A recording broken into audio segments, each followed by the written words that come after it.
Gente, então boa tarde, continuando a nossa aula, tá? A gente estava falando um pouco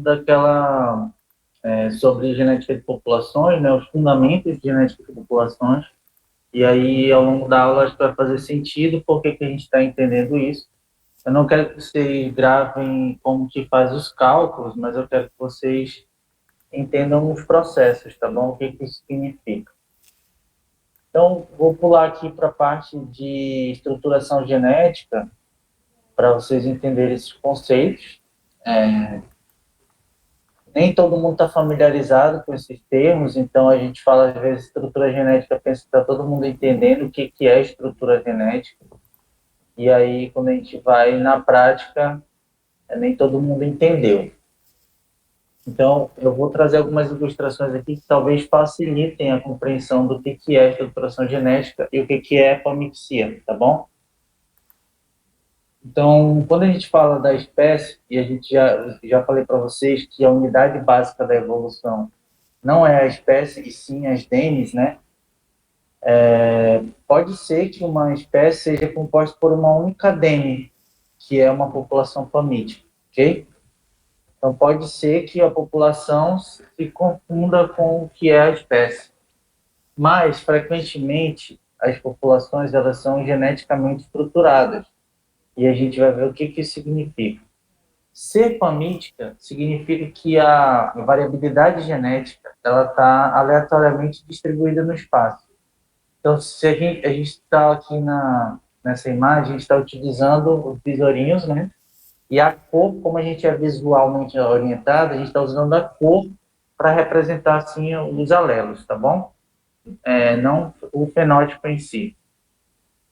Mas imaginando que a cor é o alelo, então a gente vai ver que esse alelo, cada um alelo, né, tá distribuído assim, sem que a gente consiga identificar um padrão de distribuição desses alelos. Então, o vermelho está aleatoriamente distribuído, o amarelo e o verde também. Correto?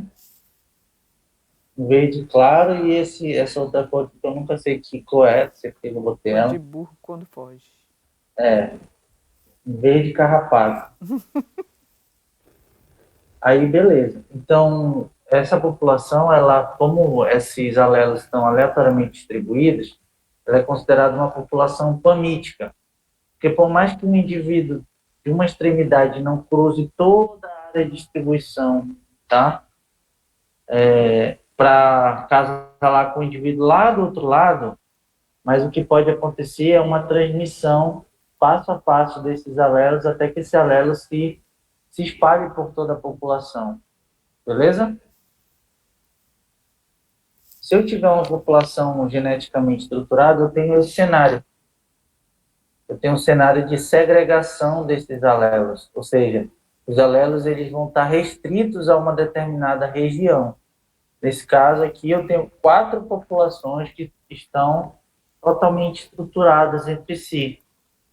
Os amarelinhos estão segregados, os verdes claros estão segregados, os verdes diferentes estão segregados ali e o vermelho também, tá bom? Então, quando acontece isso, de os alelos não estarem aleatoriamente distribuídos pelo espaço, a gente diz que as populações estão geneticamente estruturadas. E por que elas se tornam geneticamente estruturadas? Porque não tem fluxo gênico ou tem um fluxo gênico muito restrito entre essas populações. Em outras palavras, eu posso dizer que dentro de cada população, o acasalamento ocorre ao acaso, mas os indivíduos eles preferencialmente acasalam entre si e dificilmente eles vão acasalar com os indivíduos de uma outra população. Isso gera estruturação genética, ok? E essa potencial barreira que impede o fluxo gênico entre as duas populações, ela pode ser uma barreira física, mas também ela pode ser uma barreira ecológica, tá bom? Não necessariamente precisa ter uma barreira física impedindo que essas populações troquem fluxo gênico. Exemplo de uma barreira ecológica, né? Na exposição parapátrica, eu tenho aqui 2 biomas adjacentes, e aí num bioma eu tenho uma prevalência maior de indivíduos da população X, e no outro bioma uma prevalência da população Y, ok? E simplesmente elas não trocam fluxo gênico porque cada uma dessas populações se adaptou para viver naquele ambiente diferente. Ou pode acontecer, por exemplo, de mesmo estando no mesmo local, ou seja, simpatricamente, as populações se diferenciarem, porque uma passa a ter um hábito mais noturno e a outra passa a ter um hábito mais diurno. E aí acaba que elas não se encontram e por não se encontrarem, por ter horários diferentes de atividade, acabam se estruturando geneticamente. Então, a causa da estrutura em si podem ser inúmeras. Então, a gente não está abordando aqui a causa, a gente está abordando o fato de que existe uma segregação desses alelos. Existem alguns alelos que são exclusivos de uma população e que não tem na outra, e vice-versa. E essa exclusividade ocorre porque não tem fluxo gênico entre elas, ok? Então, frequentemente, essas populações são subdivididas, e essa subdivisão é justamente a estrutura populacional. Quanto maior é a subdivisão, tá? Ou seja, quanto menor for a mistura, mais estruturadas essas populações vão estar. Alguma dúvida sobre esse conceito de estruturação genética? Miguel levantou a mão. Tá, claro. Diga, Miguel. Professor, não sei se tem essa relação, mas a gente viu na biologia evolutiva um tipo de, falo que é calango, né? Um tipo de que ele se estruturava assim, na floresta, conforme o extrato da floresta, eles tinham diferenças, mesmo sendo consideradas, eram espécies diferentes, mas tinham uma, pode dizer, eles evoluíram de maneira diferente conforme o extrato que eles habitavam, entendeu? Uns habitavam no solo, outros... Você, pessoal, lembra dessa Isso, perfeito. Adaptações diferentes. Tem tudo a ver, porque esse é um tipo de especiação mediada pela seleção natural, uma especiação simpátrica, tá bom? Foi a seleção natural que causou a diferenciação entre essas duas espécies, né? São espécies irmãs.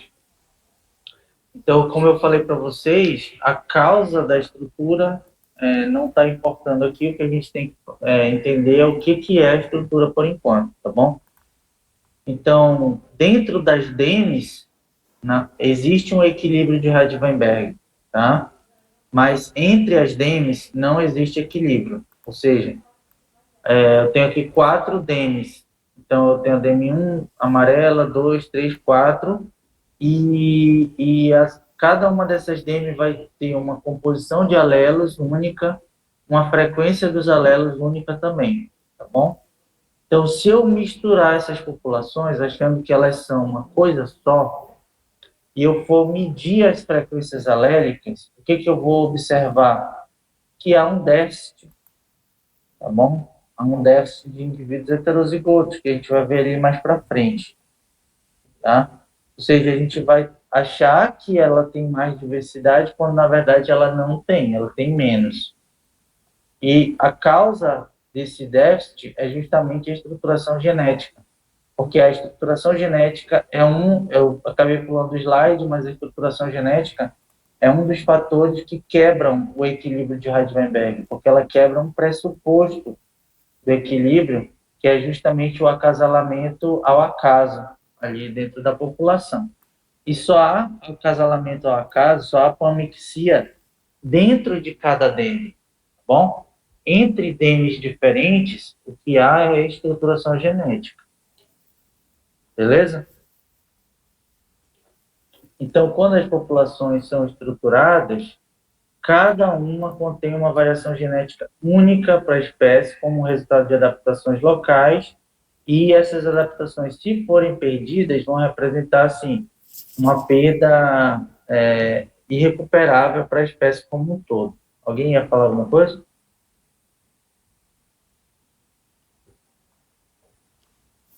Acho que não. Não.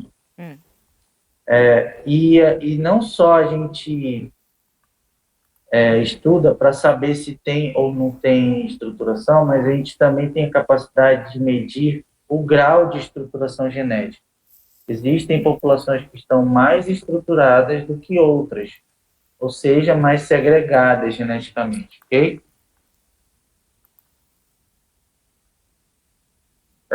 Logo, se tem estruturação genética, a gente vai ver que a variabilidade genética, a variação genética vai estar mais distribuída entre as populações do que dentro das populações. Dentro das populações, a gente vai tender a ter uma homogeneidade maior e entre populações, maior número de diferenças, tá bom?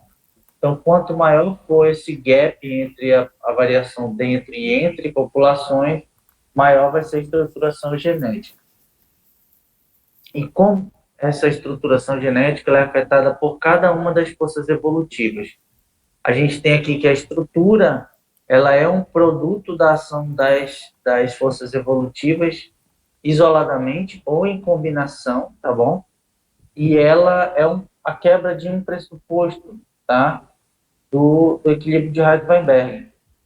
Então, quando a gente estuda populações que estão em equilíbrio, a gente está assumindo que ela não está evoluindo, tá?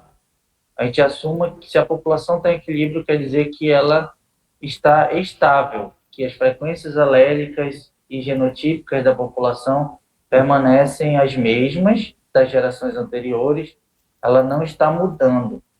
E se a gente encontra uma diferença significativa entre as frequências genotípicas observadas e esperadas, aí a gente vai deduzir a partir dessa quebra do equilíbrio de Heisenberg que as populações estão evoluindo de alguma forma.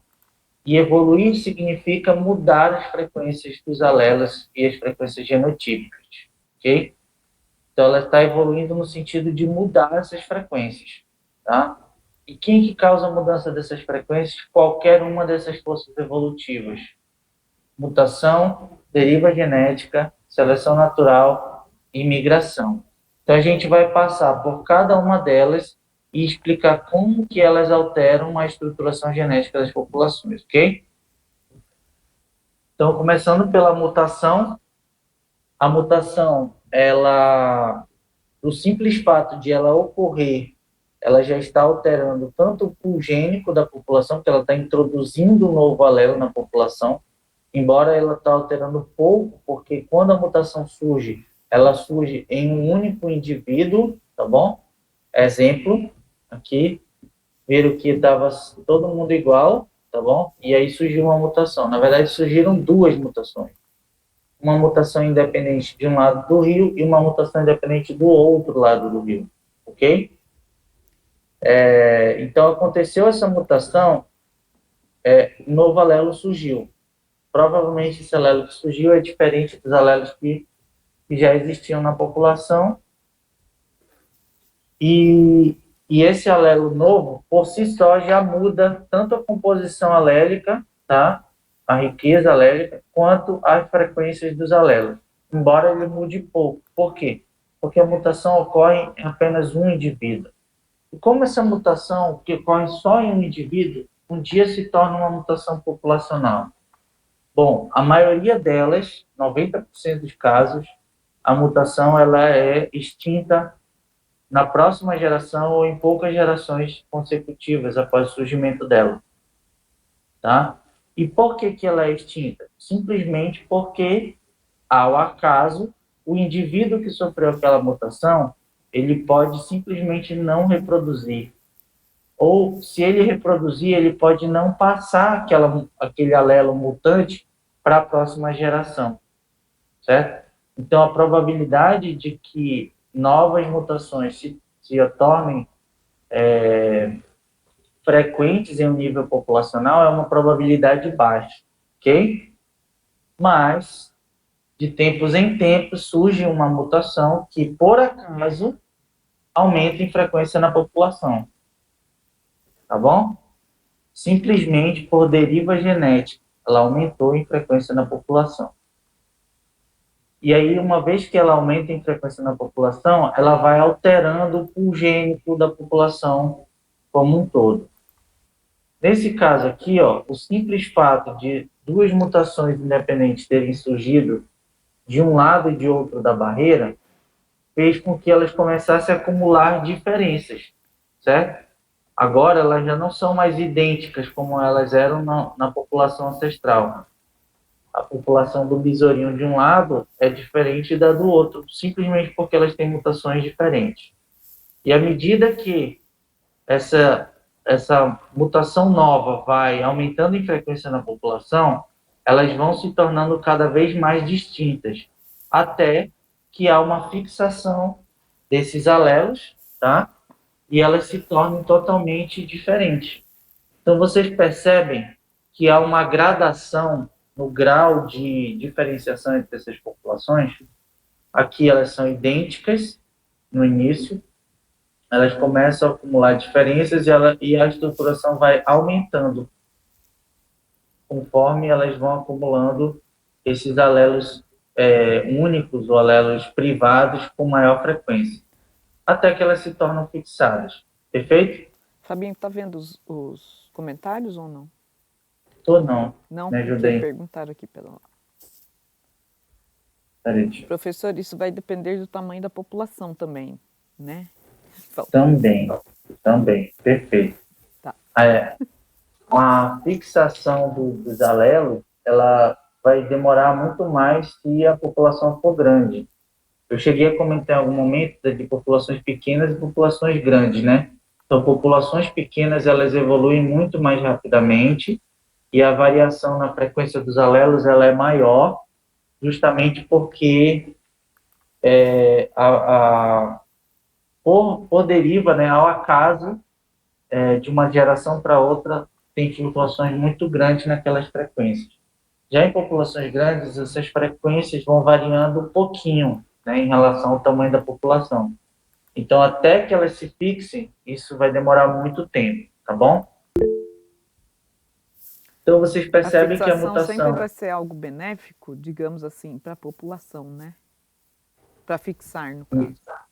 Não necessariamente. Porque, assim, ó, fixou um alelo, o outro foi perdido. Então, esse alelo que era ancestral aqui, que era compartilhado entre as duas populações, ele deixou de existir na população 1 e na população 2. Isso representou, de uma maneira geral, uma perda de diversidade genética. Porém, do ponto de vista da estruturação genética, houve uma fixação, ou seja, eles se diferenciaram totalmente. Eles não têm mais nada em comum, entendeu? Houve uma separação total ali entre essas populações. E quando eles compartilham alelos ainda por ancestralidade, a gente tem um sinal de que eles vêm de um ancestral comum, uma população ancestral comum, ok? Isso aqui a gente está usando um exemplo bem simples, né? Porque esse sorteio incompleto de linhagens, ele ocorre individualmente para cada gene ou para cada local do genoma. E aí o que a gente tem no cenário real é um valor médio desse tempo, entendeu? Alguns foram fixados, outros não.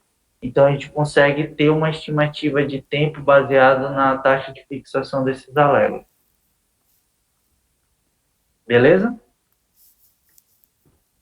Mas a mutação em si, ela vai aumentando a estruturação genética entre as populações. Ok? Então, qual é o efeito da mutação sobre a estruturação? Aumento da estruturação genética. E sobre a diversidade genética? Diminui a diversidade genética. Quando surge, ela aumenta, desculpa, tá, gente? Ela aumenta a diversidade genética, tá?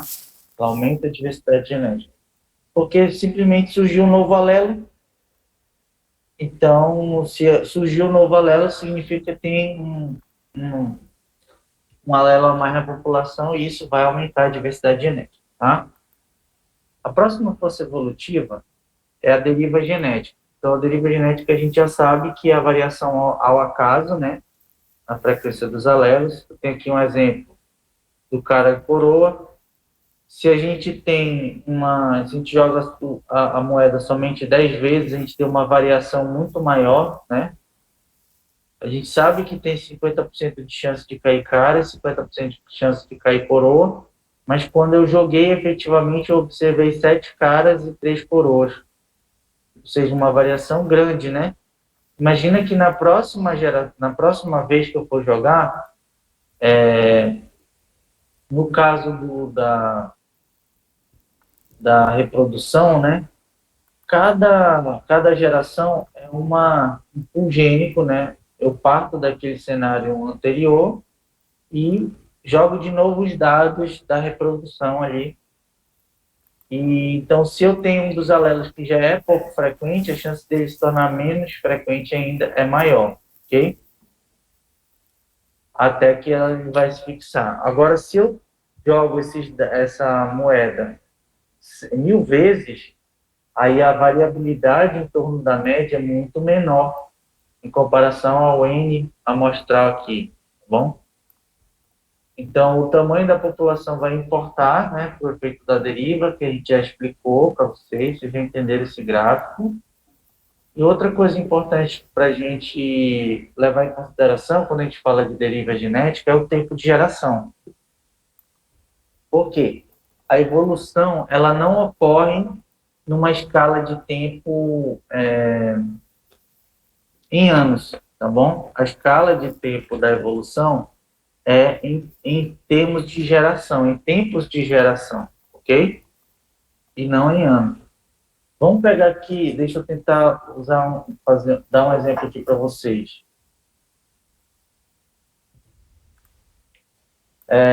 Se eu tiver 20 anos, né? 20 anos é um tempo absoluto. E eu vou cultivar ali as moscas no laboratório, que tem um tempo de geração de aproximadamente 12 dias. Então, em 20 anos, ela vai ter passado 608 gerações.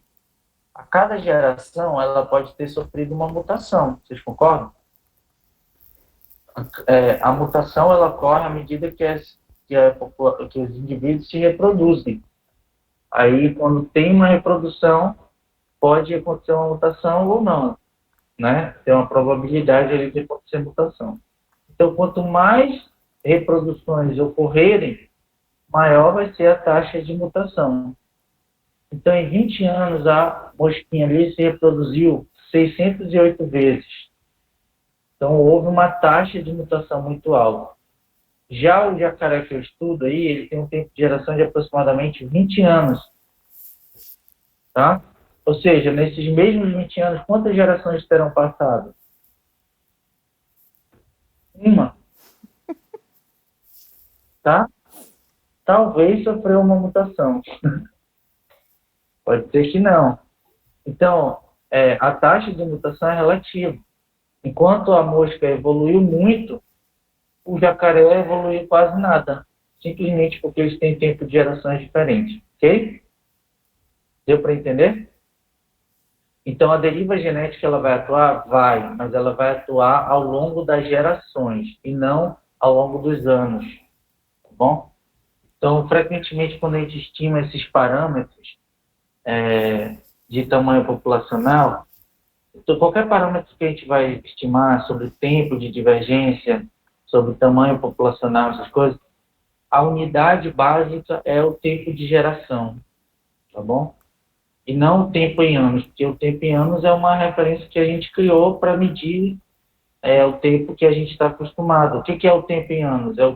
É o tempo que a Terra gira, dá uma volta completa em torno do Sol. É só um referencial para a gente medir o tempo passar, ok? Mas o tempo, na escala evolutiva, ele é o tempo de geração da espécie, ok? Beleza. Então, espécies que têm um tempo de geração mais curto vão evoluir mais rapidamente e vão acumular muitas mutações em pouco tempo. E espécies que têm um tempo de geração longo vão demorar muito tempo para sofrer mutações e vão acumular uma taxa de mutação muito baixa. Vão evoluir devagar, tá bom? Além dessa questão do tamanho populacional.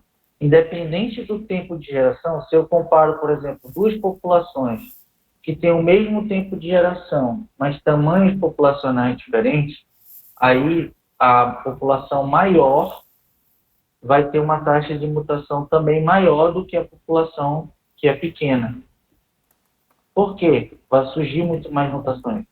Porque tem muito mais indivíduos se reproduzindo a cada geração e cada reprodução é uma possibilidade de acontecer mutação ou não.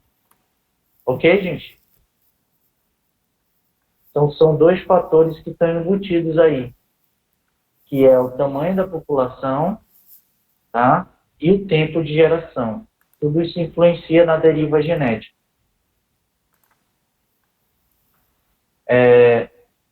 Voltando só um pouco aqui, que eu esqueci de falar uma coisa, a deriva genética, ela também ela tem um efeito global sobre o genoma, tá? Ela atua da mesma forma, independente do gene, se é um gene codificador, se é uma região não codificadora, porque a deriva genética é o acaso acontecendo ali, tá bom? Como que ela influencia a estruturação genética? Então, a deriva genética, como ela tem a propriedade de extinguir ou fixar alelos, a natureza dela é de diminuir a diversidade genética, tá bom? Beleza? Quando eu tenho a separação de duas populações, como o exemplo que eu dei anteriormente, se eu estiver falando de populações pequenas, ela vai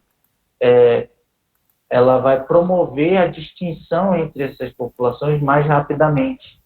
E cada uma delas vai evoluir mais rapidamente, e como elas vão evoluir de maneira independente, já que elas não têm fluxo gênico, elas vão se estruturar mais rapidamente. Agora, se são duas populações muito grandes, separadas ali por uma barreira, a tendência é que elas fiquem, compartilhem essa informação genética por muito tempo, tá?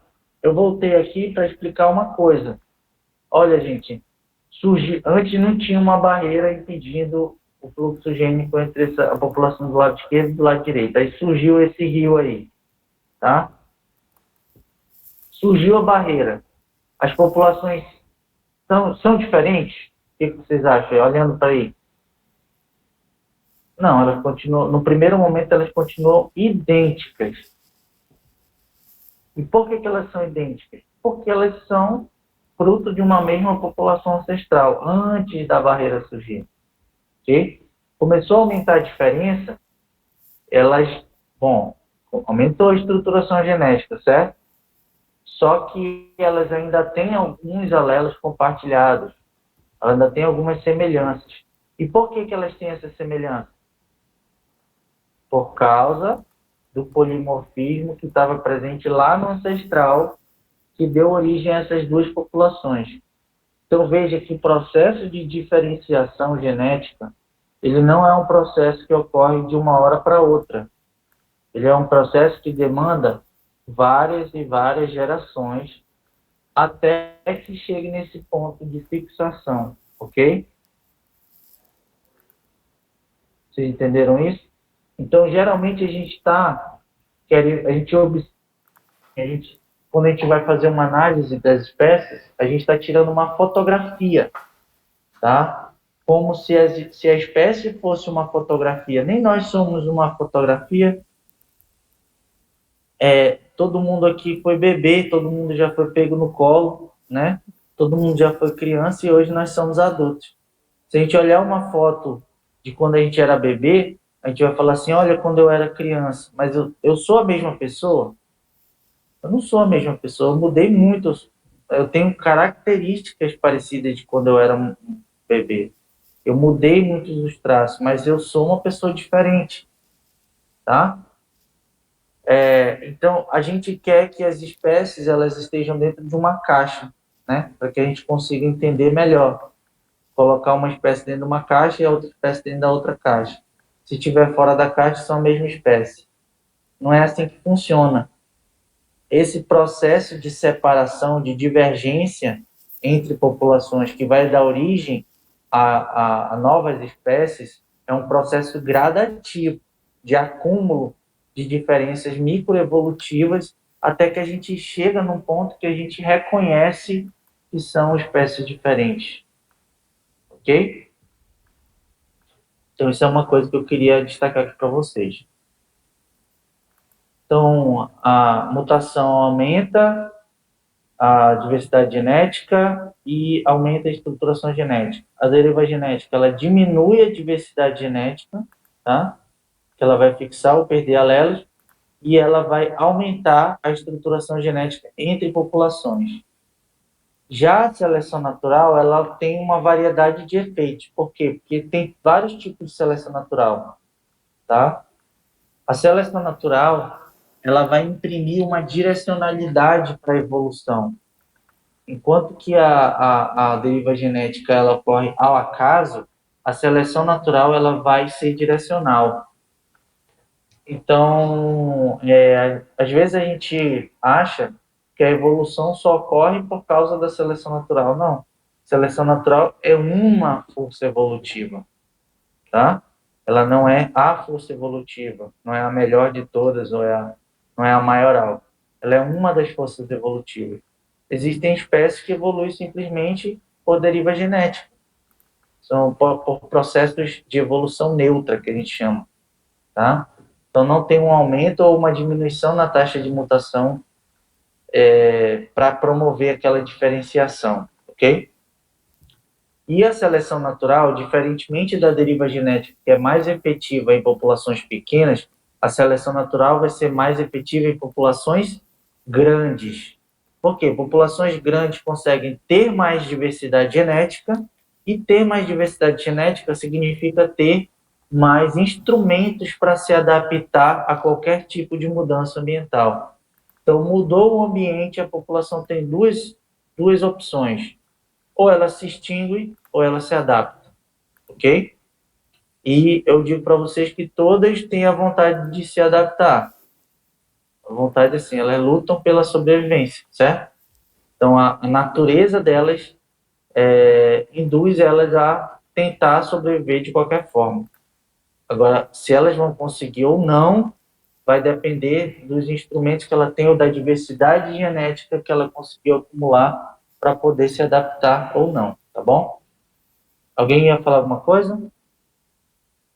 Eu ouvi um barulhinho que parecia que alguém abriu algo. Eu acho que o meu tá ficando aberto aí, faz barulho. Ah, tá. Foi mal. Porque eu tô olhando para os slides aqui. Se alguém falar alguma coisa, tu me avisa, tá? Uhum. Aí, a seleção natural, ela vai influenciar seletivamente alguns genes e não todos os genomas. Por quê? Porque ela vai influenciar somente aqueles genes que estão ligados à função que está sendo selecionada. Então, por exemplo, se eu tenho uma espécie de ave que está se adaptando para comer um outro tipo de alimento, ela comia, sei lá, inseto, e agora ela vai se adaptar para comer melhor uma semente. Por quê? Por que ela vai fazer isso? Porque começou a ficar escasso, tá? A disponibilidade de insetos ali naquele local, e tem muita semente em abundância.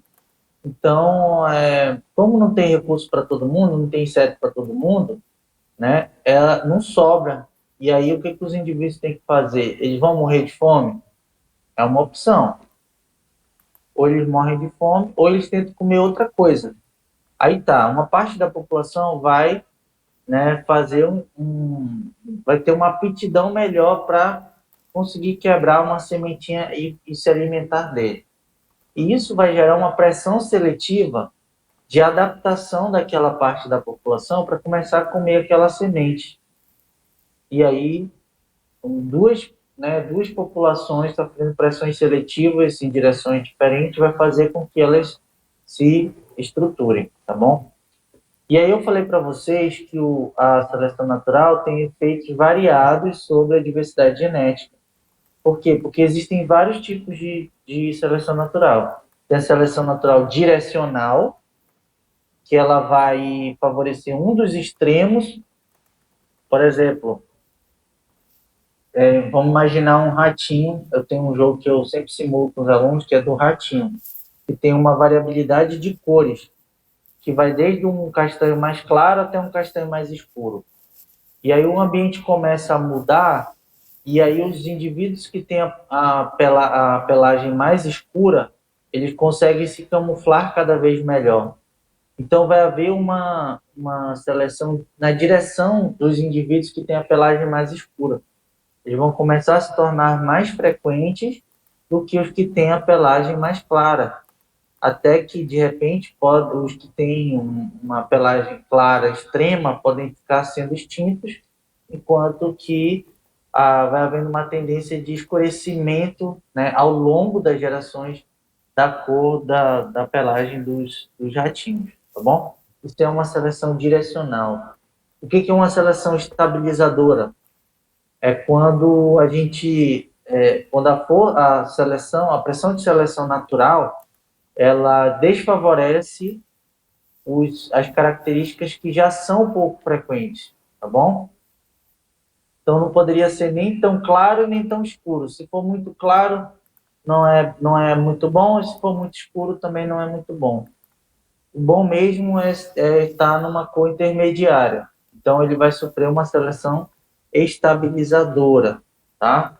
Do ponto de vista genético, a gente fala do genótipo, né?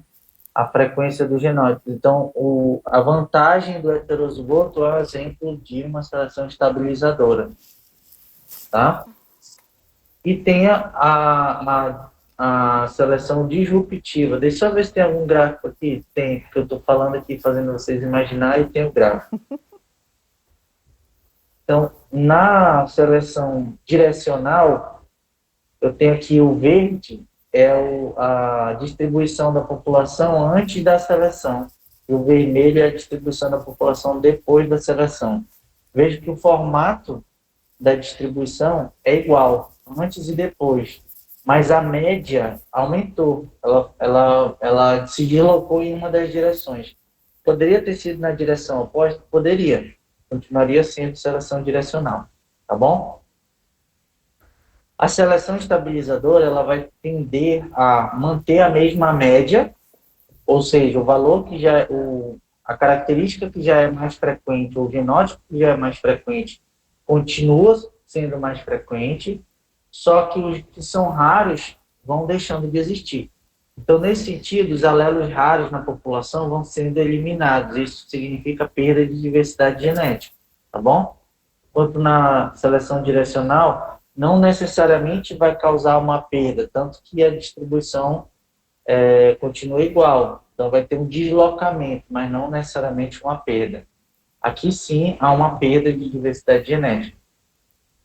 E a seleção disruptiva, ela pode ser a própria causa da especiação entre espécies, né? Aquele processo de especiação que eu falei, que é a especiação simpátrica, e que os extremos, eles são favorecidos. No exemplo do ratinho, o que seria favorecido? Ou ele ter uma pelagem muito clara, ou ele ter uma pelagem muito escura.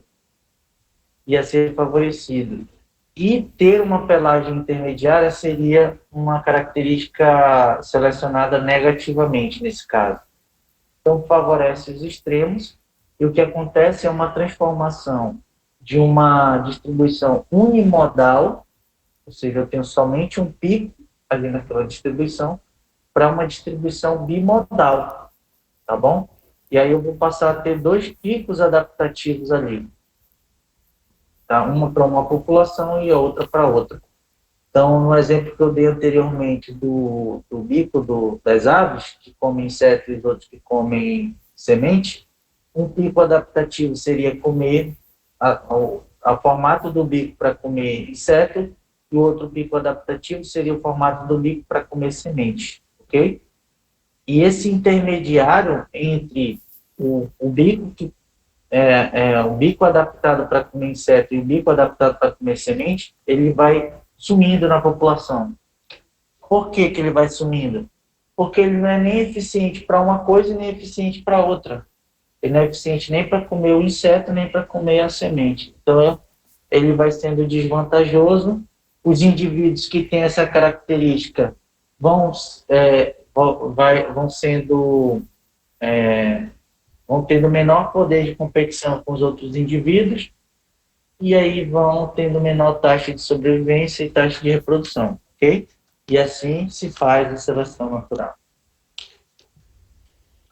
Então, eu vejo que cada tipo de seleção pode ter um efeito diferente sobre a estruturação genética das populações e sobre a diversidade genética. Por fim, mas não menos importante, tem a migração, que, assim como a mutação, ela introduz novos alelos numa população, na população que está recebendo o indivíduo migrante, ok? Uma coisa importante que eu tenho que falar para vocês é que migrar não significa só se deslocar de um lugar para o outro. Por exemplo, eu sou daí do Amazonas, sou daí de Manaus, e estou aqui no Mato Grosso, certo? Eu me desloquei para um outro estado. Mas eu tenho 2 filhos. Os meus filhos nasceram em Manaus.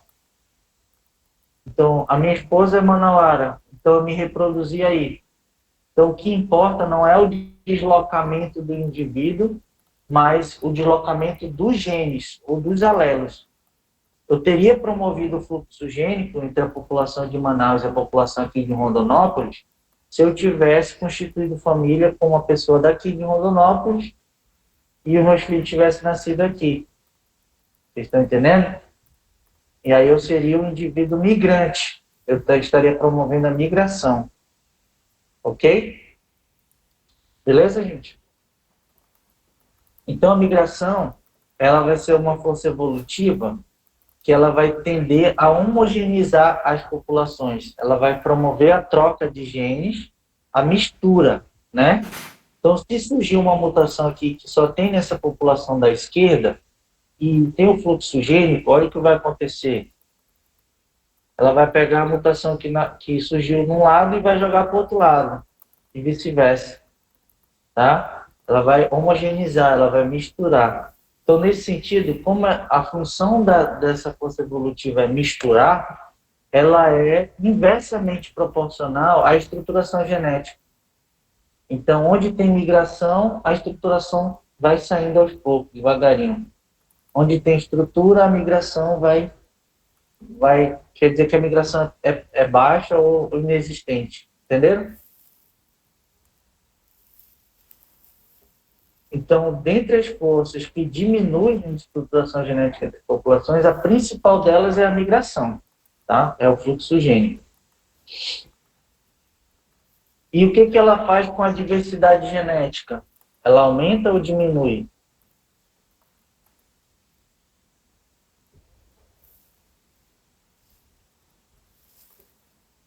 Aumenta, Acho diz que o Elton. O Elvis falou aumenta. Aumenta, Alessandra, também. Alguém ia falar. fui eu, professor, eu acho que aumenta. Aumenta, né? Beleza. Do ponto de vista da população global, da espécie, não necessariamente vai aumentar.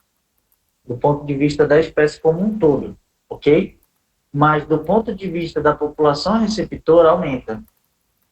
Porque, vejam, antes ela só tinha um tipo de alelo de um lado e um tipo de alelo do outro. Depois da troca do fluxo gênico, agora eu tenho 2 alelos de um lado e 2 alelos de outro. Continuam sendo populações distintas? Continuam. Porque as frequências alélicas são totalmente diferentes. Tá bom? Mas aumentou a diversidade genética do ponto de vista da população receptora. Aumentou a diversidade genética. Então, é como se ela estivesse introduzindo uma nova mutação, tá?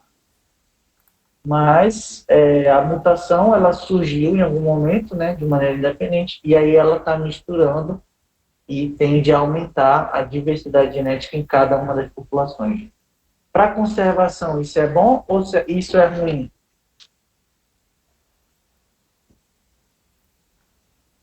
Promover o fluxo gênico entre populações. Resposta padrão da biologia. Eu estou dando dicas aqui. O Miguel levantou a mão. Vai lá, Miguel. Eu ia fazer um gesto de legal, tipo assim, aí eu avancei na mãozinha. Assim, concordo, professor.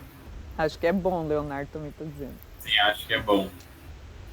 Então é bom, né? Mas a resposta padrão da biologia é depende.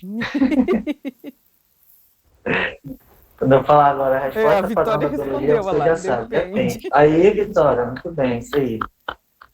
Ó, gente, se vocês não quiserem errar qualquer questão em biologia, vocês respondem depende. Depois vocês pensam como é que vocês vão explicar por que depende. Depende por quê? Se a população já está muito estruturada, elas já são muito distintas entre si, se houver uma mistura, se houver um fluxo gênico ali, um contato secundário, pode ser prejudicial, pode vir a ser prejudicial. Que eu tinha comentado lá na outra aula da exogamia, tá? Eles já são tão distintos que o produto dessa mistura já vai gerar um indivíduo intermediário que ele não é tão apto assim, entendeu? Ele vai ter uma aptidão menor. Pode falar, Cléo. No meu trabalho, estou estudando basicamente isso, porque de acordo com o artigo que eu estou me baseando principalmente, né, fala que pelo desmatamento está tendo maior fluxo gênico e aí está formando... eram 2 grandes grupos e agora eles estão se misturando, né? Então do tá lobo não, do cachorro do facilitando. mato? Sim, na verdade, ela falou no outro artigo que eles estão se separando por conta do desmatamento. Só que o comportamento desse animal é justamente dele preferir áreas abertas. Então, tipo assim, faz mais sentido que ocorra mais fluxo gênico e tenha só um grande grupo do que 2 pelo desmatamento. Legal. Então, historicamente, pode ser que essas populações estavam evoluindo de maneira independente, né?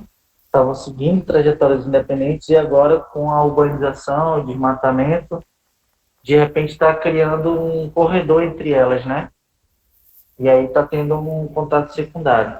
Beleza. Se a estruturação genética entre elas for muito profunda, esse fluxo gênico pode gerar uma certa exogamia, tá bom?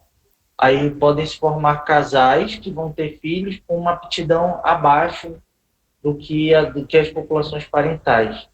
Isso pode ser prejudicial para a conservação? Pode ser que sim, tá? Agora, se for uma zona de hibridização restrita numa área bem pequenininha ali, isso não vai fazer tanta diferença, tá bom? Mas, na maioria dos casos, quando as populações ainda não estão totalmente distintas, ainda não tem tanto tempo assim que elas se divergiram, promover o fluxo gênico pode ser muito bom, tá? Que é a maioria dos casos. Que é porque, por exemplo, assim, elas são populações distintas, mas naturalmente elas tinham algum fluxo gênico ali. Então, facilitar esse fluxo gênico pode facilitar essa mistura, tá? E aumentar a diversidade genética em cada uma das populações. Se tem baixa diversidade genética em cada uma das populações, se tiver qualquer evento estocástico, qualquer ameaça, essa população pode sofrer uma extinção local. Enquanto que se ela tiver mais diversidade genética, pode ser que ela consiga sobreviver, pode ser que ela consiga se adaptar. Entenderam? Caroline perguntou se tu tem algum exemplo. Do quê? Disso. Disso que eu falei agora? Eu tenho vários que eu vou falar depois. Então vai, a avó é muito melhor do que eu com exemplo. Mas fala aí, Val, depois fala de novo. Não, mas agora de cabeça não lembro não, tem que olhar nos slides. Tá. A Cléo trabalha com cachorro do mato, que é aluna da professora Izeni, é? Isso. Tá. Beleza, Cléo. Nós temos uma ancestralidade em comum, né, Val? Todos nós.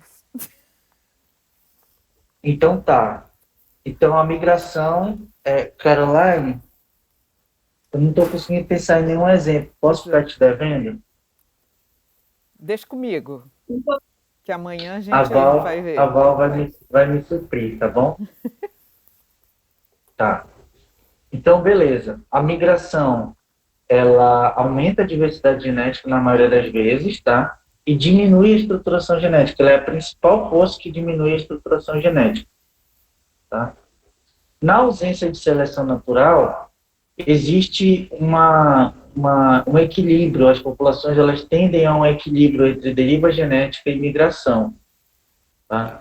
Lembra que a gente falou do balde lá, daquela imagem do balde? a mutação está sempre introduzindo, aí a migração também introduz mais diversidade genética. E a deriva genética tende a eliminar a diversidade genética. Então, vai chegar um ponto que a diversidade genética que a gente vai observar vai ser esse equilíbrio, tá? Entre a deriva genética e a migração. Por que a mutação não entrou nesse cálculo aí? Porque a mutação ela tem uma taxa constante, então ela não varia muito ao longo do tempo. A não ser que a gente esteja trabalhando com grupos que divergiram há muito tempo, aí a gente consegue ver uma variação na taxa de mutação, tipo entre famílias diferentes e assim por diante, tá bom? Mas no nível microevolutivo, principalmente o que faz diferença é a deriva genética e a migração, e a seleção natural, quando ela atua, vai depender de qual tipo de seleção que está acontecendo, tá? Então, quando qualquer uma das forças evolutivas atua sobre a diversidade genética, a população entra em desequilíbrio. Ela vai ficar em desequilíbrio para sempre? Ela vai ficar mudando para sempre as frequências alélicas e genotípicas dela? Não. Vai chegar no momento que ela vai tender ao equilíbrio. Então, toda a população, ela tende ao equilíbrio, tá bom? Vai chegar um momento que ela vai se estabilizar, então ela vai tender ao equilíbrio de Heisenberg. E esse equilíbrio ele é atingido, né, por meio do balanço entre deriva genética e migração, na ausência de seleção natural. Enquanto a seleção natural estiver agindo, ela vai direcionar, ela vai pautar a direção com que a evolução vai acontecer. Tá bom, gente? Alguma dúvida? Eu falei um pouco rápido, que a gente está atrasado no conteúdo, mas qualquer coisa vocês se manifestem aí, tá? Beleza, estou vendo uns legalzinhos subindo, então quer dizer que está tudo bem. Esse aqui é um quadro resumo para vocês estudarem, tá?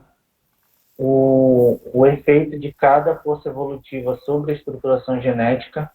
E na minha fala eu acrescentei a diversidade genética, tá? Vejam que a seleção, o tipo de seleção tem efeitos diferentes, ok? E aí eu quero explicar para vocês o efeito de Walland. Todo mundo já ouviu falar no efeito de Walland? Acho que não. Em genética de populações? Eu adoro. Falem pelo Eu menos não. não. Olha lá, ó. Aline, Pedro. Não, eu não. Gente, depois eu comento contigo, Val. Tá. Genética de populações. Bom, o que é o efeito de Walland? Olha lá, O tô efeito de desconfiando Walland... da nossa genética de populações. Nossa, Não, eu também. não estou desconfiando, não. Não, o Leonardo que escreveu aqui. Ah, tá. Ah, entendi. Olha, então tá, gente. É o seguinte, efeito de Walland. Ele é um déficit de heterozigotos que acontece porque a gente analisa as populações achando que elas são uma única DNA, que ela é uma única população plamítica. E a gente vê que a gente observa menos indivíduos heterozigotos do que a gente estava esperando se a população fosse plamítica, tá? E isso acontece justamente por causa da estruturação genética. As populações são estruturadas e eu não sabia que elas eram estruturadas, então eu tratei elas como se fosse uma coisa só. E eu acabo observando menos indivíduos heterozigotos, porque o efeito de Walland é justamente isso.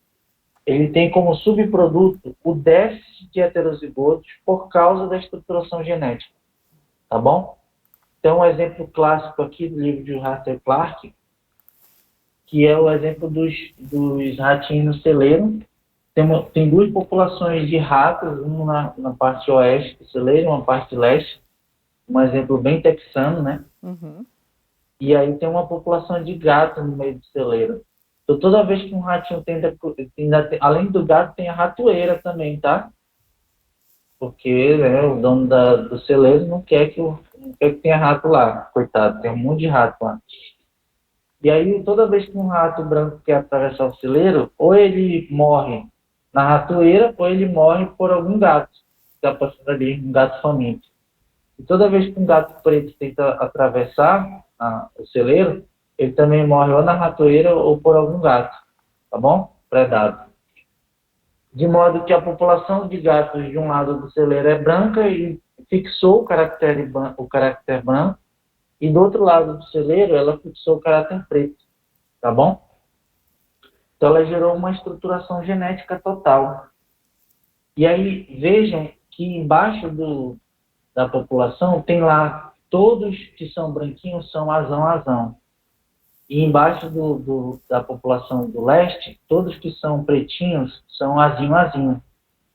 Ou seja, quantos indivíduos heterozigotos tem nessa população, gente? Quem disse zero? Nenhum. Nenhum. Muito bem. Exatamente. Não tem nenhum indivíduo heterozigoto. Tá bom? Agora, se a gente for tratar essa população como se fosse uma única população, afinal, né? Então, no mesmo celeiro, não é possível que tenha duas populações de rato no mesmo celeiro. Aí a gente vai misturar tudo como se elas fossem uma única população. A gente vai ter metade dos alelos azão e metade dos alelos azinho. Quando a gente for estimar as frequências dos genótipos, a gente vai achar que 50% dos indivíduos tem um genótipo heterozigoto, e na verdade não tem nenhum. É o que a gente vai ver aqui para frente. Então, primeiro eu peguei duas populações aqui, agora voltando para o exemplo do besourinho. Eu reaproveitei os meus slides que eu usei no concurso, que eu demorei um tempão para fazer, aí eu reaproveito nas aulas. E eu que fiz, ó. Que tudo! Do concurso, tá? O concurso que eu não passei, inclusive. Ô, dó. Lá em Boa Vista. Aí, beleza. Mas eu fui bem, tá, gente? Não passei, mas por outros motivos. Por motivo de currículo, não por motivos de aula. Aí, beleza. Eu tenho duas populações que elas são estruturadas. Como é que eu sei disso? Visualmente, vocês estão vendo isso, tá bom? Vocês estão vendo que de um lado só tem vermelhinho de um lado, tá bom? Só tem homozigoto recessivo em uma das populações. Na outra não tem nenhum vermelhinho, beleza? Então, isso daí é claro, tá claro pra gente que eles são estruturados, correto? Quando a gente vai ver o número de indivíduos heterozigotos, se eu pegar na população total, eu tenho ali 10 indivíduos de um lado e 10 de outro. Então, eu tenho 20 indivíduos no total, beleza? 3 deles são heterozigotos na população 1 e 3 deles são heterozigotos na população 2. Ou seja, no total eu tenho 6 indivíduos heterozigotos e um total de 20 indivíduos, tá? Se eu dividir 6 por 20, eu vou obter a heterozigosidade observada. Eu vou ter 0,3 ou 30% dos indivíduos são heterozigotos, ok? Mas se eu fosse calcular, né, assumindo a pamixia, né, assumindo que as populações estão em equilíbrio de Heisenberg, eu posso calcular a heterozigosidade esperada. Para eu calcular a heterozigosidade esperada, eu tenho que aplicar na fórmula de equilíbrio, né? E vocês já sabem que é 2pq, que é a frequência do genótipo heterozigoto. 2 vezes a frequência do azão, vezes a frequência do azinho. E, se eu for calcular aqui, metade dos alelos é azão e metade dos alelos é azinho, na população total. Por isso que a frequência é 0,505. Tá? Então, se eu aplicar aqui na fórmula, qual era a minha heterozigosidade esperada? 50%. Então, observe que já houve um déficit de heterozigotos. Eu esperava que 50% dos indivíduos, ou seja, 10 indivíduos, fossem heterozigotos. E eu só observei 6. Entendeu? E por que isso aconteceu? Por que eu observei menos indivíduos heterozigotos do que eu esperaria se a população fosse família? Por causa do efeito de Wallund. Porque tem estruturação genética entre as populações, tá? E eu calculei a heterozigosidade esperada achando que não tinha estruturação genética. Quanto maior é a estruturação genética, maior é o déficit de heterozigotos. Eu vou provar isso para vocês agora. Vira aqui a mudança? Essa população aqui, ela é estruturada, mas essa daqui não é mais estruturada ainda? Conceitualmente, vocês já entendem, né, que essa estrutura é maior do que a anterior. Por que é maior? Porque os genótipos foram fixados. Aqui todos os indivíduos da população 1 são homozigoto dominante e todos os indivíduos da população 2 são homozigoto recessivo. Eles não têm nenhum genótipo compartilhado aí. Quantos heterozigotos eu observo no total? 0. Tem nenhum heterozigoto aí, todo mundo é homozigoto. Homozigose total. No entanto, se eu for calcular a frequência dos alelos, eu continuo tendo metade dos alelos são azão e metade dos alelos são azim. Na população total. Eu não estou falando dentro de cada população, de cada DM. Eu estou falando na população total. E aí, quando eu vou aplicar na fórmula do equilíbrio, 2pq, eu vou obter o mesmo 0,5 que eu obtive no exemplo anterior. Então, perceberam? Aumentou a estruturação genética, aumentou o déficit de heterozigotos. Aqui, pelo menos, eu tinha 0,3, aqui eu tenho 0. Então, de 0,5 para 0 agora. Aqui eu tenho a estruturação máxima. Tá bom? Então, os primeiros genetistas de populações, ao observar... Ixi, Fabinho, pera. Sumiu tua voz. É porque o meu amigo presidiário estava me ligando aqui, aí eu desliguei. Eu direto voltou, recebo normal. ligação. É, normal. Então tá. Então houve um déficit de heterozigotos, tá? E esse déficit é maior quanto maior for a estruturação genética. Então não bastou observar esse efeito, o Allund, né, observou esse efeito de que há um déficit de heterozigotos, ele conseguiu perceber também que quanto maior for a estruturação genética, maior vai ser esse déficit. E aí foi baseado nessa observação que o Wright, né, o C.A. Wright, que é um dos pais da genética de populações, ele cunhou essa estatística que a gente usa até hoje, que é a estatística F de Wright, tá bom? Que ela vai medir o desvio entre a heterozigosidade, né, esperada e observada, devido ao efeito de Wallund, tá bom? Então, para que serve essa estatística F? Para medir o grau de estruturação genética, com base no efeito de Wallund, tá? Então, ele criou um índice que varia de 0 a 1, e quanto mais próximo de 1 é esse déficit, né, esse índice, mais estruturada é a população. 1 significa estrutura total, não tem compartilhamento de nada, e 0 significa nenhuma estrutura, significa que elas são a mesma população, né? Beleza? Só que além de ver essa questão do déficit de heterozigotos, ele observou que existe uma hierarquia, aliás, uma relação hierárquica entre diferentes heterozigosidades, tá? Então, existe uma população, existem subpopulações e, às vezes, existem subpopulações que são estruturadas também. Beleza? Então, ele denominou diferentes tipos de heterozigosidade. A heterozigosidade individual, a heterozigosidade na subpopulação e a heterozigosidade total. Eu falei na ordem inversa aqui, desculpa. Aí, o que é a heterozigosidade total, que é esse HT? É a média da heterozigosidade esperada na população total.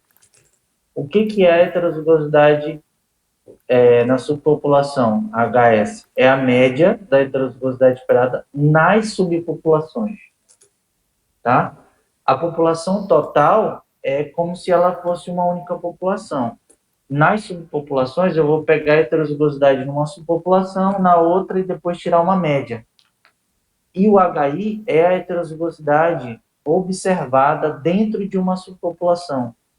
Dentro. Então, vou pegar uma subpopulação e vou calcular a heterozigosidade observada dentro dessa subpopulação. Ok? Se não tem estruturação genética nenhuma, em nenhum nível, não vai ter nenhum déficit entre esses diferentes tipos de heterozigosidade. Então, por exemplo, o HS vai ser igual ao HT, e o HI vai ser igual ao HS, e o HI vai ser igual ao HT. Não vai ter déficit nenhum. As heterozigosidades vão ser iguais, independente se eu estiver vendo ela dentro das populações, entre populações ou na população total. Beleza? Por que não vai ter diferença nessas heterozigosidades? Simplesmente porque elas são uma mesma população. Não tem diferença no pool gênico entre o que eu acho que são duas populações diferentes. É a mesma dengue.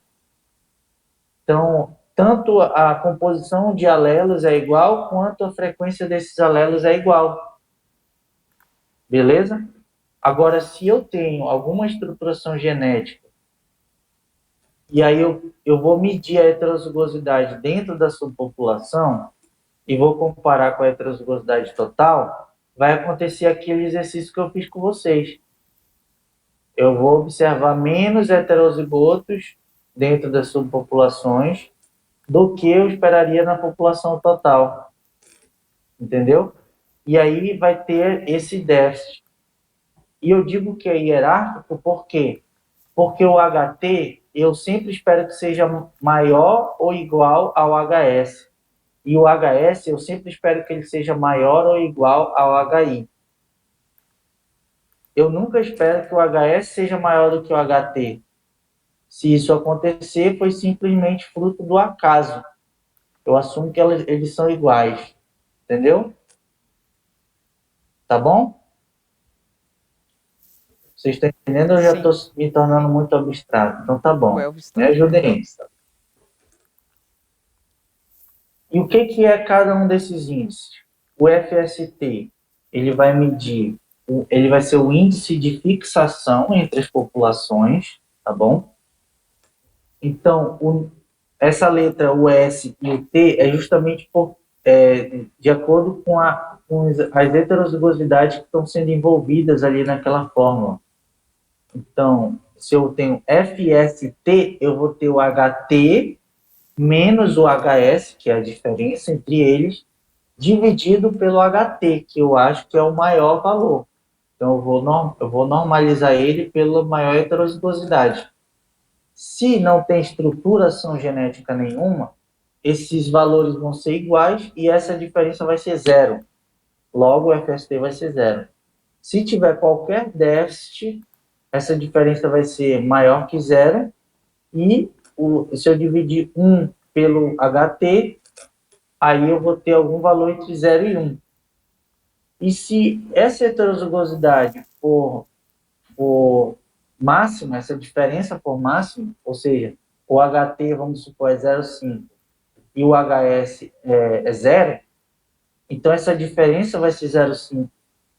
Quando eu dividir por HT, eu vou ter 0,5 também. Então, 0,5 por 0,5 dá 1. Então, a FST vai ser máximo, vai ser 1. Tá bom? Então, esse índice, essa fórmula aí, ela foi construída para dar um resultado que varia entre 0 e 1.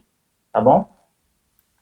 Então, dependendo das heterozigosidades que estão envolvidas, eu vou estar calculando o FST, que é o índice de fixação, ou o FINS, que é o coeficiente de endogamia, ou o FIT, que é o coeficiente de endogamia total.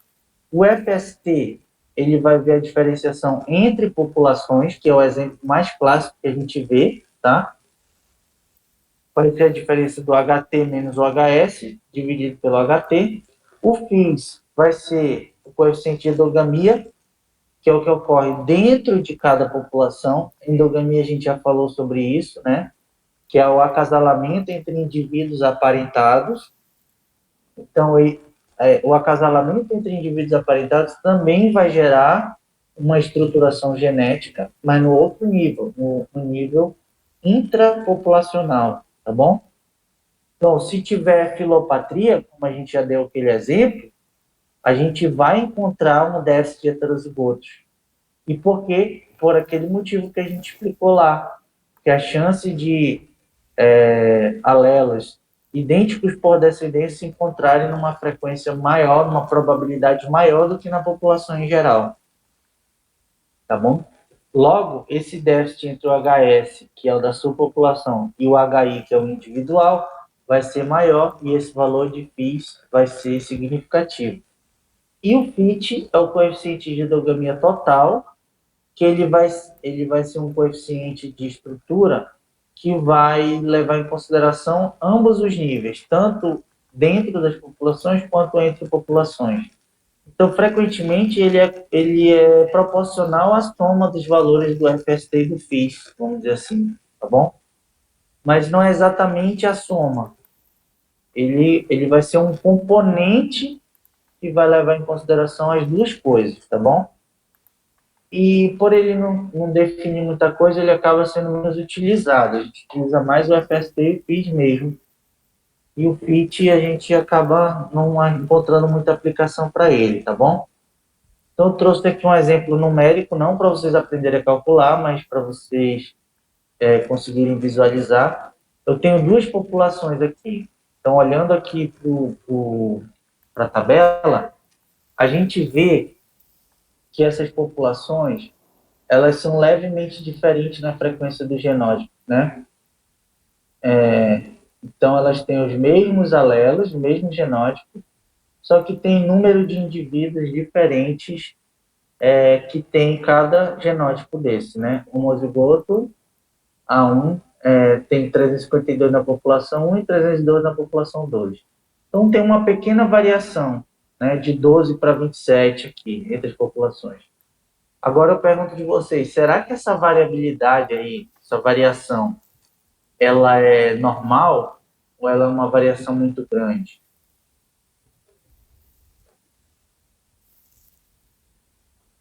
Qual é a resposta padrão para vocês acertarem? Depende, né? Muito bem, obrigado, Carol. Cadê quem foi? Leonardo. Exatamente. Depende. Depende de quê? Do N amostral, tá? Então, para eu saber se essa diferença é significativa ou não, eu tenho que fazer um teste estatístico, né? Que é o Q quadrado lá que vocês aprenderam em genética de populações. Então, a gente não vai entrar no mérito para saber se está em equilíbrio ou não as populações, mas a gente vai comparar heterozigosidades, tá bom? E essas heterozigosidades é que vão me dar uma dica se as populações estão com frequências muito diferentes ou não. Se tem frequência diferente por causa da estruturação genética ou não, tá bom? Então, o que eu vou utilizar? A frequência do genótipo heterozigoto. Então, eu tenho aqui duas frequências observadas, 0,148 para a população 1 e 0,185 para a população 2, ok? Então, para calcular a heterozigosidade individual, simplesmente eu vou tirar a média, tá, da frequência dos genótipos observados. Então, eu vou chegar no resultado 0,167. No HS, eu tenho que calcular a heterozigosidade esperada, então eu vou ter que aplicar na fórmula 2pq. Para isso, eu teria que calcular o P e o Q aqui, que eu já trouxe eles para vocês não baterem, não sair fumaça da cabeça de vocês. Já estão aqui o valor do P e o valor do Q, tá bom? E aí, quando eu aplico na fórmula, eu tenho a heterozigosidade esperada na população 1, que é 0,183, e a heterozigosidade esperada na população 2, que é 0,264. Para eu chegar ao valor do HS, eu tenho que tirar uma média entre essas heterozigosidades que eu acabei de calcular. Deu 0,223. Olha, tá diferente do HI? Eu estou apontando aqui para a tela como se vocês estivessem vendo. Tá diferente. Olha, opa, tem alguma coisa aí. Vocês já estão com a orelhinha em pé, tá bom? Se tá diferente, quer dizer que pode ter algum déficit aí. E o HT, como que a gente calcula? Em vez de a gente aplicar a fórmula duas vezes, um para a população 1 para a população 2, a gente tem que tirar a média das frequências dos alelos, tá? Por exemplo, P1 mais P2 dividido por 2. Então, eu vou pegar o P médio e vou calcular o Q médio. Q1 mais Q2 dividido por 2, eu vou ter o Q médio. Quando eu aplico, tá, a fórmula somente usando o P médio e o Q médio, eu vou obter 0,226. Observando esses valores de heterozigosidade, onde que está o maior déficit aí? Vocês conseguiram observar?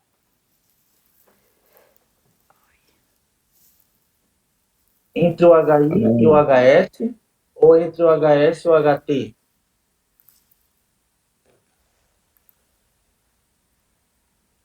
HI e HS. Perfeito. Logo, qual vocês acham que vai ser a estatística que vai dar significativa? O FIS ou o FST?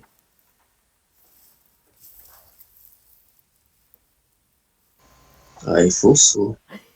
Ó, FIS, HI, HS. FST, HS, HT. Melhorei?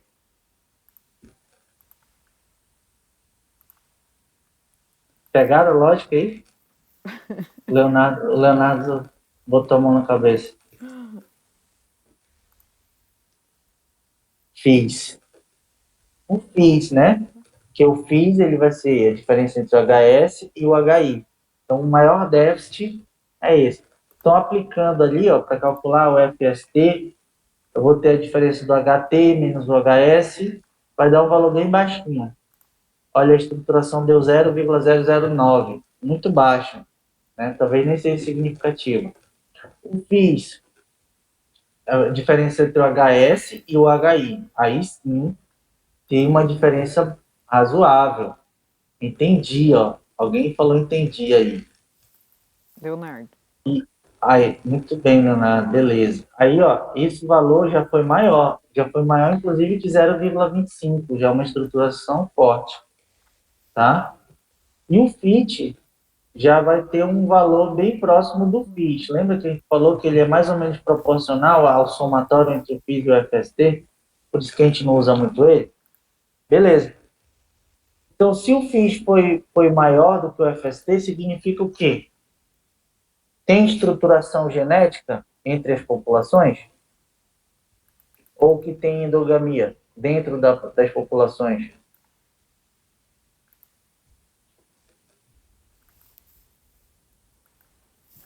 Endogamia. Endogamia. Muito bem. Vou assumir que todo mundo respondeu isso. Em coro. Endogamia. É isso mesmo, tá bom? Então, o FIS é o índice de endogamia. Então, se a gente encontrou um valor alto do FIS, significa que a população é endogâmica, tá bom? A endogamia é o fator que está contribuindo mais para a diferença entre essas populações. E não tanto o FST, tá bom? Não tanto uma barreira geográfica ou uma diferenciação nas frequências dos alelos entre as populações. E sim a endogamia dentro da população. Perfeito? Gente, vocês já estão alfabetizados agora. Fala, Elvis. Eu vi também pela questão do... Logo na tabela, né? Que a gente vê isso em genética de populações, mas um pouco diferente. Quando a gente vê... Porque o equilíbrio de Heisenberg é quando tá... Tipo, é um cenário hipotético que não existe, né? Porque não tem seleção, não tem mutação, não tem nada. E aí os fatores que podem estar influenciando ali na população, que está fazendo o desequilíbrio entre os heterozigotos e homozigotos, a gente faz os cálculos e aí cai nessa questão aí do, por exemplo, que eu lembro das questões, a gente exercitou aí tinha uma situação lá que era duas populações fragmentadas, né, e quando você fragmenta, tipo, uma população, tipo, o pool genético completo ali, você fragmenta ali, aí você não vai ter mais aquela probabilidade de cruzamento aleatório que tinha antes, né? Isso. Então, os cruzamentos vão ser tão aleatórios mais, então você vai proporcionar esse aumento desses heterozigotos aí, que é como está na tabela, o razão, uma diminuição do A2, ou razão A2, razão A2 lá, bem, entendeu? Diminuindo. Aí uma das causas pode ser essa questão da endogamia. E aí a gente vai fazendo o cálculo lá, chega nesse mesmo número aí. Só que, né, a gente não... Eu relacionei isso com esses cálculos agora do ISO, FST Beleza. o Aí, que... no caso lá, não sei se vocês fizeram só a comparação para ver se a frequência observada é significativamente diferente da frequência esperada, Sim, né? tem fator estatístico. O teste de hipótese do equilíbrio de Isso. Heisenberg, que foi a Aí parte da aula que eu pulei, entendeu? Mas nesse caso aí do FIS, FST, o que a gente está calculando aí, mas ainda tem uma parte estatística para validar isso. Tem porque existem, por exemplo, se a gente quiser ver a significância desses índices, a gente tem alguns métodos para fazer réplicas de cálculos para ter um valor de estatístico associado, entendeu? Para ter um valor de P. Então a gente faz simulações. Entendi. Então, entendeu? certo. Beleza. Porque sempre tem que ter, né? Porque senão fica só não tem como tu provar realmente. Né? Eu calculei que tá, mas se é significativo ou não. Aí esse valor ele não tá dizendo se é significativo ou não, ele está dizendo a magnitude da estrutura. Sim, entendi, entendeu? Completamente. Sim. E aí, para ver se é significativo ou não, precisa fazer essa outra análise ad hoc aí. Mas, geralmente, quando esse valor é alto, ele dá significativo. Agora, quando ele é muito baixinho, assim, perto de 0,1, por exemplo, perto de 0,05, aí você tem que fazer o teste para ter certeza se é significativo ou não. Mas se ele for mais que 0,1, é quase certeza que vai dar significativo, tá? Certo. Assim, por experiência, né? Beleza? Só que aí tu observou que tem diferença na frequência dos genótipos heterozigotos, né? Um é 0,78, o outro 0,85. Só que tu não tem, só olhando para aí, tu não tem como saber se o déficit que vai acontecer é por causa do FST ou é por causa da estrutura entre populações ou é por causa da endogamia. Então a gente faz o cálculo para identificar onde que está esse déficit. Pode ter algum caso que eu vou calcular aqui, né? Eu poderia ter dado um exemplo, em que eu tenho tanto o efeito da endogamia quanto o efeito da estrutura populacional. Pode ter outro caso que eu vou ter só o efeito da estrutura populacional e não vou ter o efeito da endogamia. Entendeu? Então, isso pode acontecer, diferentes combinações.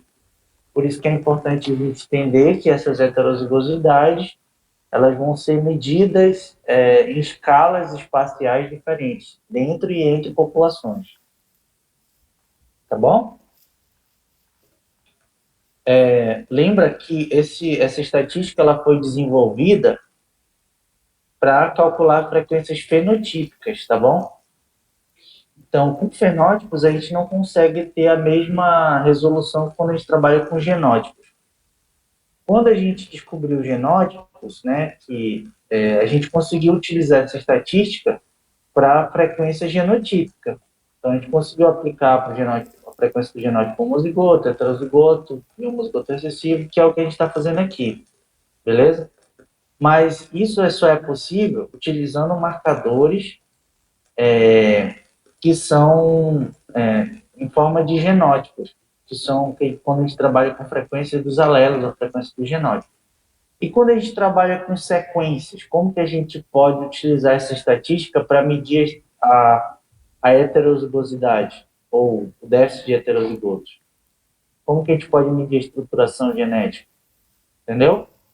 E aí que entra a ANOVA. Vocês já ouviram falar que análise de variância molecular.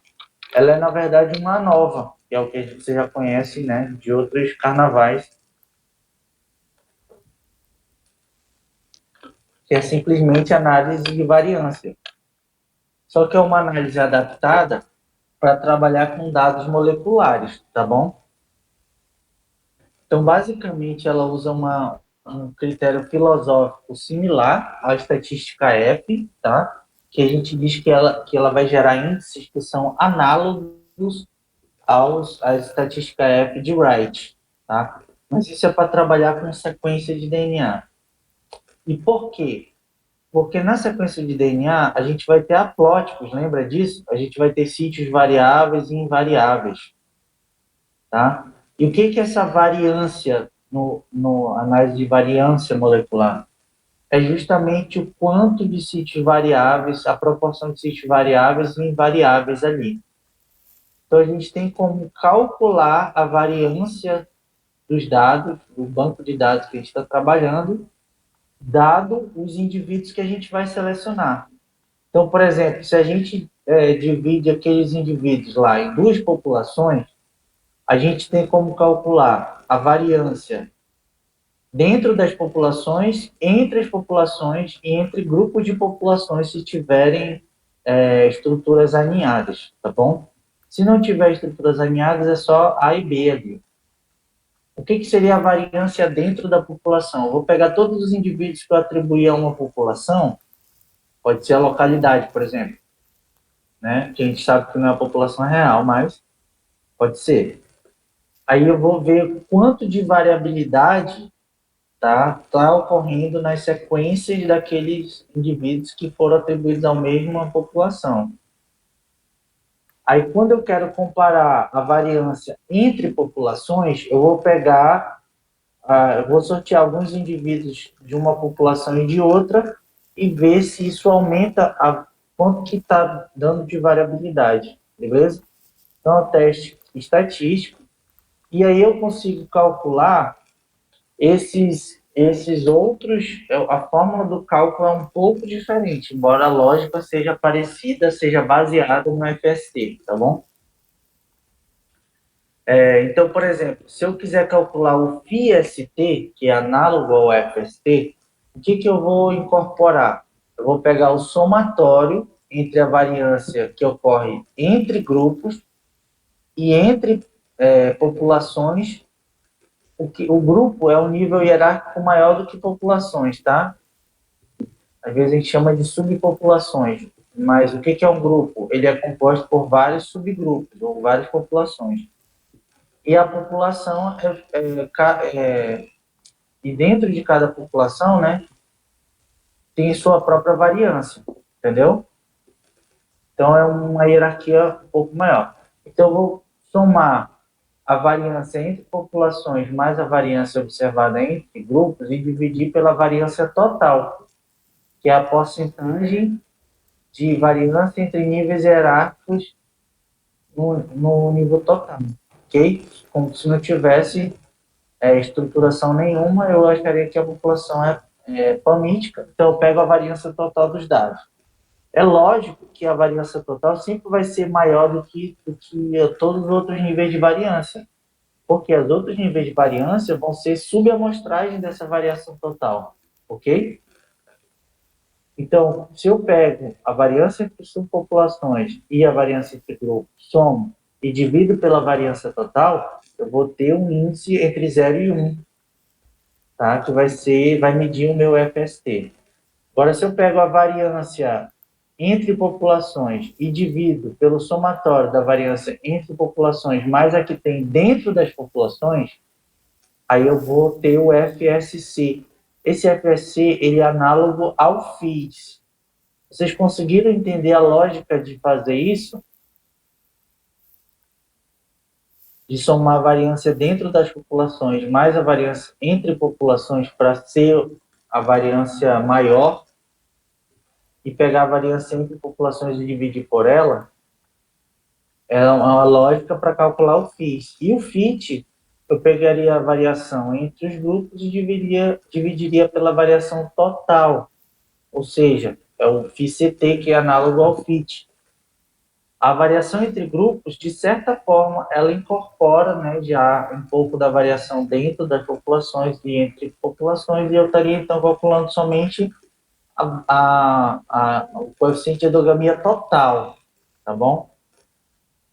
Então, eu não quero que vocês decorem essas fórmulas e tudo mais, mas eu quero que vocês aprendam, que vocês entendam a lógica por trás da aplicação dessas fórmulas. Olha que maravilha, gente. Terminando. Walter nem acredita em mim, né? Nem creio. Arrasei agora. Arrasou. Terminei bem na... Fala, Elvis. Elvis, pode perguntar. Não, apertei sem querer aqui. Ah, tá. Olha. Mas se alguém tiver alguma dúvida, a gente vai dar um intervalo. Show. Isso. Intervalo, todo mundo comemorando intervalo. Alguém ia falar alguma coisa. Se alguém quiser falar, povo, pode falar. Tu me mandou outra aula? Mas eu acho que tu consegue passar, né? Mas eu vou te mandar aqui, porque aí tu sobe no... Uhum. Vamos dar um intervalo? Sim. Mas antes eu queria ver se vocês têm alguma coisa a falar ou se tá ok. Como é que tá a cabeça de vocês aí? Tá Pegando fogo. Tá bem? Tá variada?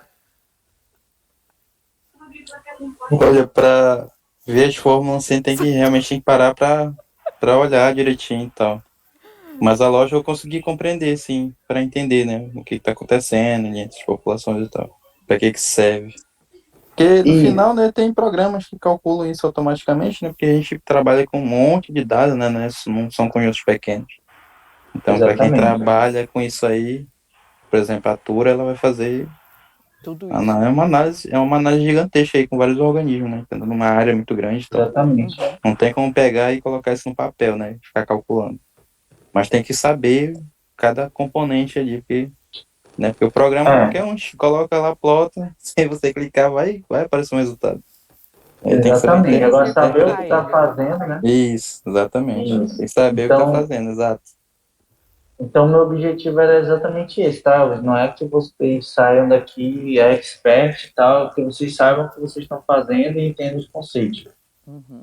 Tá engraçado aqui os comentários aqui, ó. Tá, eu vi. Internalizando tudo. A Aline saiu do corpo, coitada. Vamos dar um intervalo para voltar pro corpo. Tá. A Jéssica, não tá tão difícil para mim, porque eu precisei aprender isso pro meu TCC. Olha, que legal. A Vitória, os meus neurônios foram gastos na estatística F. Sim. Então, olha, quem tiver um chocolate, quem tiver alguma coisinha para comer... Já, né? Já como, para ver se repõe alguma energia aí, que a gente já vai entrar na outra aula. Cafeína. Em tese, eu tinha que terminar hoje, né, Val? Mas não vai dar tempo. Já tô sabendo. Tá sabendo, né, Val? Mas, ó, eu melhorei bastante, né, em relação aos outros anos. Uhum. Antes eu tomava uma aula toda tua, né? Agora eu vou tomar só o iníciozinho da classe. Então tá bom. Vou interromper aqui a gravação. 10 minutos? Yes. Tá, beleza. Pode ser. Eu só vou pedir licença de vocês, que eu não vou poder